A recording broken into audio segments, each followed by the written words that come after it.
Hey, welcome back. Chet Parsons, our old friend who has made an appearance on the Underboys once before. He's talking to us about his experience with VinFast Motors, his experience with Bollinger Motors, his experience with Faraday Futures, all in the electric world. Welcome back, Chet. Thanks for joining us. Mr. EV, I think that's all you need to know. Thanks for having me.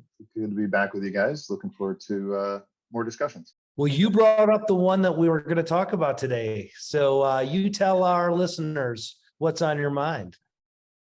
I reached out to you, Jeff, when right after I watched the video from Scout Motors entitled America's Next Shot. They posted this up on their social media, and it's a brand building video. Obviously, they don't have product to show yet, but I found it interesting in a lot of ways, in positive and negative, and I was really curious to roundtable it with you two gentlemen on the discussion of brand and EV and how it fits into the market. So that's how we got here again.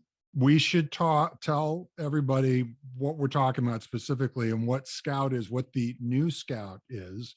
Yep. Jeffrey, you want to take a crack? Or you?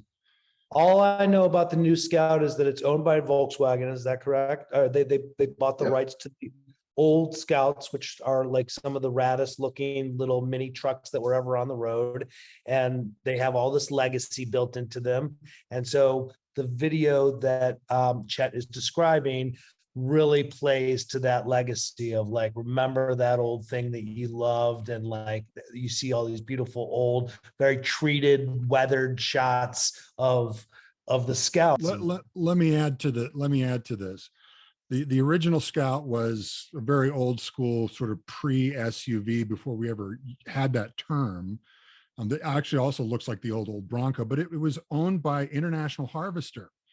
That's which is a farm equipment manufacturer that's been around forever and is, huge competitor to John Deere, but certainly woven into the fabric of American culture and rural culture. So it's kind of like if there are Chevy and Ford people, well, there's also Harvester, International Harvester, which is now part of Case IH. And John Deere. It's that kind of tension. But the difference with this one is the platform is all EV. So they're resurrecting an old brand and they're serving it up in a completely new modern platform, which is probably why it got your attention, Chet. It got my attention for a number of reasons, and just peripherally through the industry. The kind of the backstory on this is how it became part of Volkswagen. Volkswagen didn't just seek out to go get the Scout brand plate. They actually got it almost by accident. Volkswagen's commercial truck group bought Navistar US, which has its sub-brands, in our case, an International Harvester. So when that merger went through, they all of a sudden had eyes on this brand because nothing was being done with the Scout nameplate at that point. It was ripe for a revival. That if this is an EV, if it is Volkswagen, how much is going to be Scout? And how much is going to be Volkswagen? That's the big question I have, is how watered down is this going to be? Is it just going to be a brand for a brand, or is it actually going to have some of that agricultural, raw, like very simple function of the original Scout?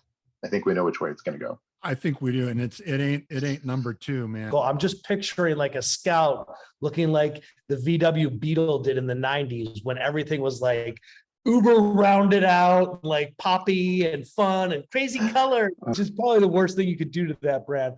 But I think that, I think that the elephant in the room that we're all sort of dancing around, which is, we're all saying the same thing. International is such an American brand at its core, and Volkswagen is such a European brand at its core. And so, but anyway, now let's talk about the video, because I know Greg is chomping at the bit. You get to go first, though, man. You're the one who threw the flag. I'm the one who threw the flag. Literally, the flag, I think, is a big part of what I'm throwing around here. As you just mentioned, Volkswagen is such a quintessentially German brand. No mention of Volkswagen here, and I feel like they're trying to distance themselves from that. And for the general public, that may work, but I watch this video and I see it almost it's a protest too much kind of situation, because it's so patriotic, so much flags, so many American flags flying, so many old Scouts, and the old Scout buyers are not going to be buying the new one. Let's face it, this isn't going to replace somebody's 1960s, 1970s International Harvester that they've lovingly restored and thrown a small block in.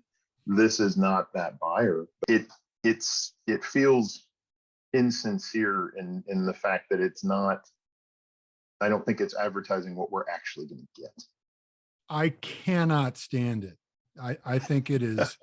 I think I've seen this a million times. Dude, I've done this. I've done one of these at least once in my life. I get what they're trying to do, but it's kind of like they opened the drawer and were rummaging around for an old idea about how to invoke, the American mythos. And the obvious way to do it is to invoke the moon landing, the lunar landing. That's where they took the term from. America's Next Shot took it from the moon shot. The problem is I've just seen it. I've just seen this done before so many times, and they don't even really do it very well here. To me, where they really just kind of stumble and fall is in, I hate to say this, both the writing, and I don't want to diss on anybody. It's hard to do this stuff, but you know what? This is what happens when you hire Chat GPT to write your damn brand video. God, the audio mix is really bad in the middle. Thank you.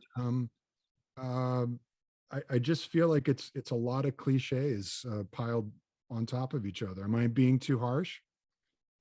Well, we had a guest on a couple of weeks ago, Chuck Meehan, and we asked him. We said, what can the car industry do differently than they're doing currently to like move these messages? And he goes, well, I'll give you one idea. How about not writing a spot with just a voiceover? But I just feel like it's a missed opportunity, because if you are going to innovate with an old brand, one of the very first lines is something about it's going to take steel. And I'm like, well, okay, now we're instantly trapped in the old school, sort of Rust Belt ethos. But Chet, I have a question for you. You're talking about the people who are going to buy this new Scout are not going to be the people who owned the original. Right. My question is, like, who wants these things? Like, why are the car companies so intent on making these like big dick mobile? To answer your question, nobody is necessarily buying this.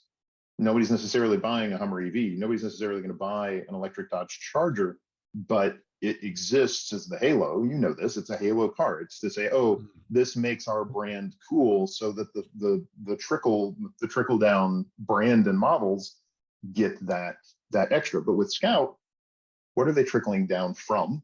First of all, and two. Right.